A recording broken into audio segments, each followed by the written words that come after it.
Hi guys Assam বৰ্ণ of YouTube channel আপোনালোকক স্বাগতম জনাইছোঁ। চ' গাইজ আজি আপোনালোকৰ মাজলৈ মই বহুতেই ভাল খবৰ এটা লৈ আনিছোঁ। মাননীয় মুখ্যমন্ত্ৰী ডক্টৰ হিমন্ত বিশ্ব শৰ্মা ছাৰে যিহেতু ঘোষণা কৰিছে যে আকৌ আসাম কামাণ্ডো বেটেলিয়নত নতুনকৈ 4,000 পদ মুকলি কৰি দিয়াৰ কথা কৈছে। চ' আপোনালোকৰ বয়স কিমান লাগিব আৰু দৰ কেতিয়া হ'ব আৰু এপ্লাই কেতিয়া হ'ব চ' ডিটেইলছ এইটো ভিডিঅ'তে আপোনালোকক জনাইছোঁ। চ' ভিডিঅ'টো আপোনালোকে স্কিপ নকৰাকৈ শেষলৈ চাই থাকিব। আমাৰ ঘোষণা কৰিছে যে আপোনালোকৰ বয়স হ'ব লাগিব 18 পৰা 21 বছৰলৈ। তাৰপিছত দৌৰ হ'ব আপোনালোকৰ পাহাৰত দৌৰিব লাগিব, যিহেতু আগতকৈ অলপ হাৰ্ড কৰি দিয়া হৈছে। চ' গাইছ আপোনালোকে যদি আসাম কামাণ্ডো বেটেলিয়নত যাব বিচাৰিছে চ' আপোনালোকে ভালকৈ প্ৰিপেৰেশ্যন কৰি থাকক। অহা 2023 চনত আপোনালোকৰ আসাম কামাণ্ডো যিহেতু মামাই ঘোষণা কৰিছে যে আকৌ 4,000 ভেকেঞ্চি মুকলি কৰি দিয়াৰ কথা।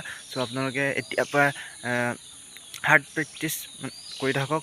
চ' য'ৰ আপোনালোকে 1.5 মাহ 1 মাহ 2 মাহ তেনেকৈ সেইটো কাৰণে আপোনালোকে চিলেকশ্যন নহ'লে চ' এবাৰ যিহেতু আপোনালোকৰ কাৰণে 4,000 পোষ্ট মুকলি দিয়াৰ কথা কৈছে। চ' যিহেতু মামাই ঘোষণা কৰিছে, মামাই ঘোষণা কৰা এই ভিডিঅ'টো আপোনালোকে চাই লওক। ৰাজ্য চৰকাৰে আজি কামাণ্ডো বেটেলিয়নৰ ৰিক্ৰুটমেণ্ট ৰুলখন অনুমোদন কৰিছে। যোৱাকালি আপোনালোকে জানে যে মই অসম পুলিচ হেডকোৱাৰ্টাৰত আছিলোঁ।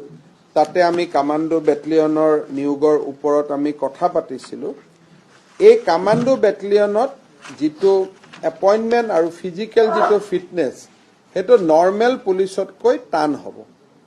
সেইকাৰণে কোনোবা ল'ৰাই যদি কালি এপইণ্টমেণ্ট পায় তেওঁলোকে ভয় কৰিব নালাগে।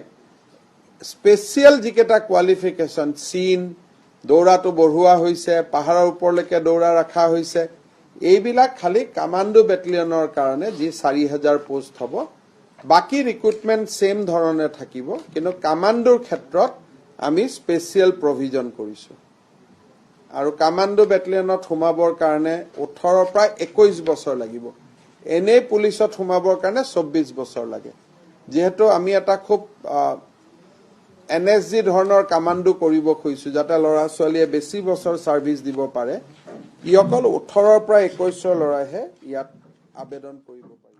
আপোনালোকে ভিডিঅ'টো ভাল লাগে like share comment and subscribe কৰিবলৈ নাপাহৰিব। আপোনালোকক মই এনেকৈ নতুন অফিচিয়েল আপডেট দি থাকিম। চ' আজিলৈ ইমানে।